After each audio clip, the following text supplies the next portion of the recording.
Hello friends, welcome to yours Chennai சமையல். இன்றைக்கி நம்ம ஒரு சட் மசாலா ஐட்டம் பண்ணலான்னு ஒரு ஆசையாக நான் பண்ணேன்.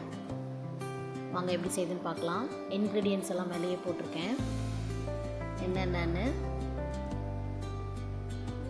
பட்டாணியும் உருளைக்கிழங்கும் கழுவி ஒரு 5 மணி நேரம் பட்டாணியை ஊற வச்சு குக்கரில் மஞ்சத்தூள் போட்டு கொஞ்சம் உப்பு போட்டு வேக வச்சு எடுத்துக்கிறேன். ஒரு 3 விசில் வர்ற வரைக்கும். இதை கொஞ்சம் பட்டாணியை மட்டும் ஸ்மாஷ் பண்ணிக்கலாம். இப்போ ஸ்மாஷர் கிடையாது, நான் இந்த டம்ளர் வச்சு உருளைக்கிழங்கையும் கொஞ்சம் பட்டாணியை மட்டும் ஸ்மாஷ் பண்ணிக்கிறேன். கார்ன்ஃப்ளவருக்கு பதிலாக என்கிட்ட பானிபூரி பண்ணுற அந்த பூரி இருந்தது, அதை நான் வறுத்து எடுத்துக்கிட்டேன்.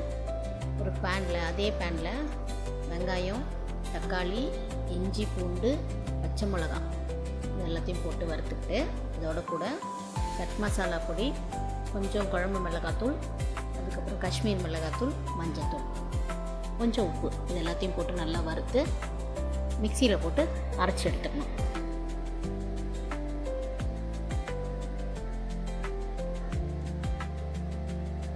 அவ்வளோதான். காஷ்மீர் மிளகாத்தூள் நமக்கு காரத்துக்காக தான். அரைச்சி எடுத்துக்கலாம். நல்லா ஆறுனதுக்கப்புறம் அரைச்சி எடுத்துக்கோங்க. ஒரு பேனில் கொஞ்சம் ஆயில் விட்டு 2 டேபிள் ஸ்பூன் எண்ணெய் விட்டு பட்டை, லவங்கம், அவ்வளோதான், ரொம்ப போடலை. இந்த அரைச்ச விழுது இது எல்லாத்தையும் போட்டு தண்ணி ஒரு கிளாஸ் தண்ணி ஊற்றினேன். தண்ணி ஊற்றி மிக்ஸ் பண்ணி கொஞ்சம் ஒரு 3 நிமிஷம் வரைக்கும் கொதிக்கட்டும். இது கொதித்ததுக்கப்புறமா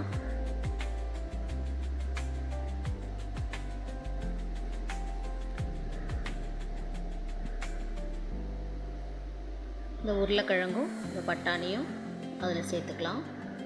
கொஞ்சம் கொதி வரட்டும், ஒரு 2 நிமிஷம் வரைக்கும். டேஸ்ட் பார்த்துக்கோங்க, உப்பு கரெக்டாக இருக்கான்னு பார்த்துக்கோங்க.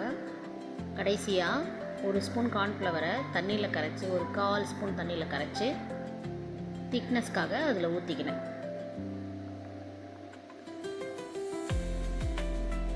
அவ்வளோதான். கொத்தமல்லி போட்டு நம்ம சர்வ் பண்ண வேண்டியதுதான். நான் கொத்தமல்லி போடலை.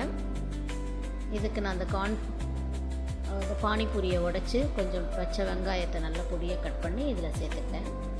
சூப்பரான சுவையான சாட் மசாலா ரெடி. வீட்டிலையே செஞ்சு கொடுங்க, நமக்கு சுத்தமாக இருக்கும், ஆரோக்கியமாக இருக்கும் உடலுக்கு. தேங்க்யூ ஃப்ரெண்ட்ஸ், தேங்க்யூ ஃபார் வாட்சிங். சப்ஸ்கிரைப் பண்ணுங்கள், தொடர்ந்து என் சேனலுக்கு ஆதரவு கொடுங்க. Thank you friends.